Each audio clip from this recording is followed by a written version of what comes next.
স্বামী ঢালিউড সুপারস্টার শাকিব খানকে সঙ্গে নিয়ে পরিচালক চয়নিকা চৌধুরীর বাড়িতে দাওয়াত খেলেন চিত্রনায়িকা শবনম বুবলী।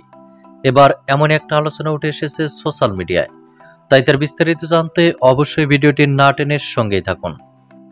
প্রিয় দর্শক, সকল জল্পনা কল্পনার অবসান ঘটিয়ে চিত্রনায়িকা শবনম বুবলীকে আবারও মেনে নিয়েছেন ঢালিউড সুপারস্টার শাকিব খান। জানা গেছে, ঢালিউড সুপারস্টার শাকিব খানের মায়ের সিদ্ধান্তেই আবারও চিত্রনায়িকা শবনম বুবলীকে গড়ে তুলে নিয়েছেন শাকিব খান।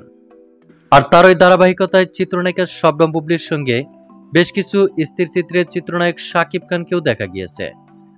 এর মধ্যে ঢালিউড সুপারস্টার শাকিব খান এবং চিত্রনায়িকা শবনম বুবলীর সঙ্গে পরিচালক চয়নিকা চৌধুরীর একটি স্থিরচিত্র সোশ্যাল মিডিয়ায় ভাইরাল হয়েছে। জানা গেছে, স্বামী ঢালিউড সুপারস্টার শাকিব খানকে সঙ্গে নিয়ে পরিচালক চয়নিকা চৌধুরীর বাড়িতে দাওয়াত খেয়েছেন ঢালিউড কুইন শবনম বুবলী। জানা গেছে, কলকাতা থেকে দেশে ফেরার পরই স্বামী ঢালিউড সুপারস্টার শাকিব খানকে সঙ্গে নিয়ে পরিচালক চয়নিকা চৌধুরীর বাড়িতে গিয়েছিলেন ঢালিউড কুইন শবনম বুবলী।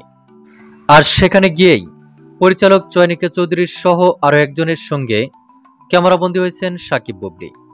এমনই একাধিক মন্তব্য রয়েছে সোশ্যাল মিডিয়ায়।